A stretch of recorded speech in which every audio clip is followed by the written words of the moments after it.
The lights hit hard on the stage.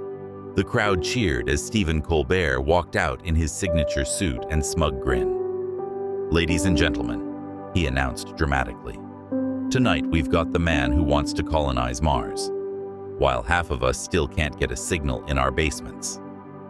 Laughter. Elon Musk walked out calmly. No tie, simple blazer, no forced smile.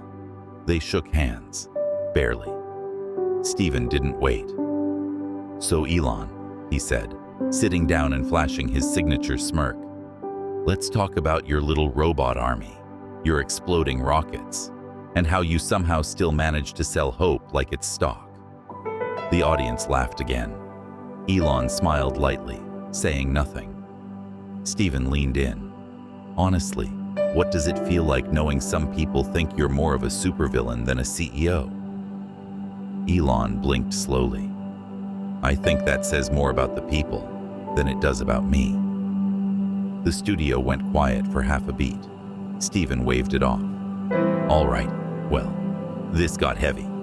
Maybe you should take a break, or take a seat, somewhere off stage."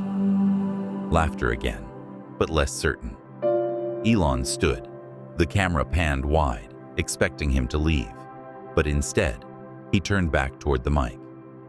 "Before I go," he said calmly, "can I share one thing?" Stephen hesitated. "Sure, why not?" Elon pulled a small folded paper from his jacket pocket. "I got a letter from a little girl in a hospital. She doesn't care about rockets or stock prices. She just wants to grow up believing the stars belong to her too." The room fell completely silent, and in that moment, Elon Musk didn't need a stage. He had the truth, and it was louder than applause. The air inside the studio shifted. You could feel it, like the pressure before a thunderstorm.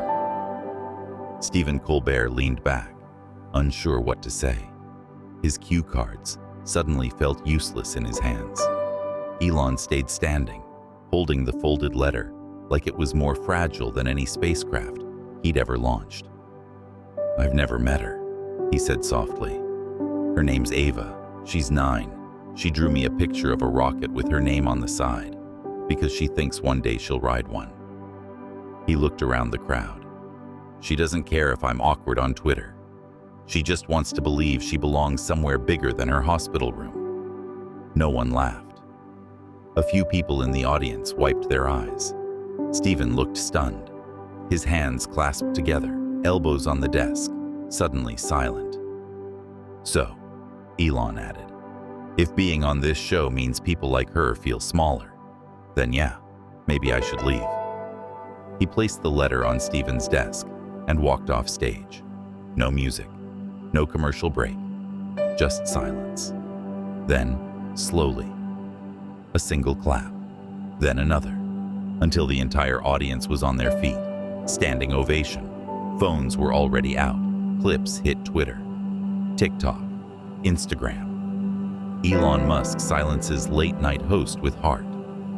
Colbert tries to mock Musk. Musk answers with a 9-year-old's letter. You won't believe what Elon just said on national TV. Stephen sat there for a full minute, hands in his lap. And for the first time in years, he had nothing clever to say. Only this. We might have just aired something important. By morning, Ava's letter had gone viral. It was reposted by astronauts, retweeted by teachers, pinned on hospital walls from Boston to Berlin. The hashtag #stars for Ava trended #1 in 15 countries. News anchors read her words aloud with tears in their eyes. "I want to go to space, not because it's far, but because it feels like hope is waiting for me there." People didn't just read the letter, they felt it. A science teacher in Kansas brought the letter into class and said, "Today, we learn what dreaming really means." A NASA engineer stitched it into the back of his laptop bag. "Been building machines for 20 years, he tweeted. "This girl just reminded me why." And somewhere in a small hospital room in St. Louis, Ava sat upright in her bed, her eyes wide. She was on the news. Her drawing was on the news. Her voice had reached beyond her window, beyond her floor, beyond everything that had made her feel small. Elon didn't say much. He just posted a photo of the letter and wrote, "We go to space for people like Ava. Let's show her what it looks like." Donations poured in. Messages from families, kids, engineers, even former skeptics. Late-night hosts who'd once mocked Elon now shared the clip. Some said it was the most honest thing they'd seen on TV in years. Because one moment of sincerity, one child's letter, had turned sarcasm into solidarity. Stephen Colbert sat in his dressing room, staring at the paused clip of Elon holding Ava's letter.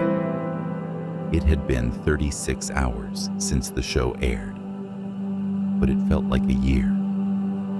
The internet wasn't angry. It was disappointed. People weren't canceling him. They were asking, "How did you miss it?" He played the clip again. The part where he joked, the part where Elon didn't. He winced.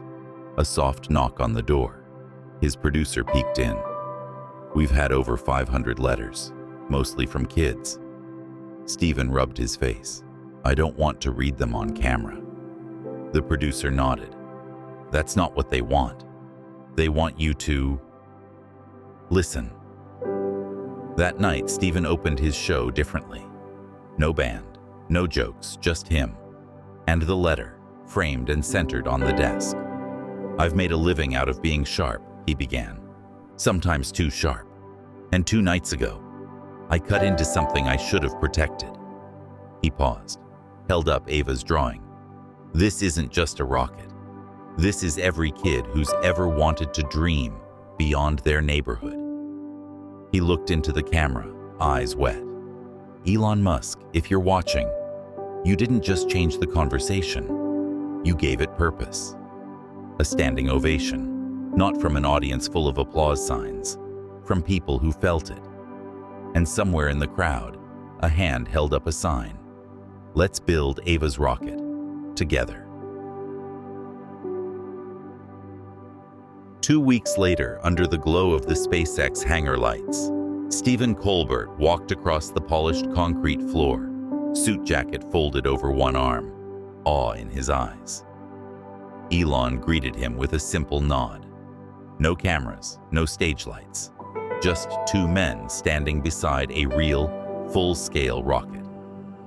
With one hand-painted name near the nose cone, Ava 1. Stephen stared at it for a long time. "You actually did it," he whispered. Elon smiled. "She inspired it. We just built it."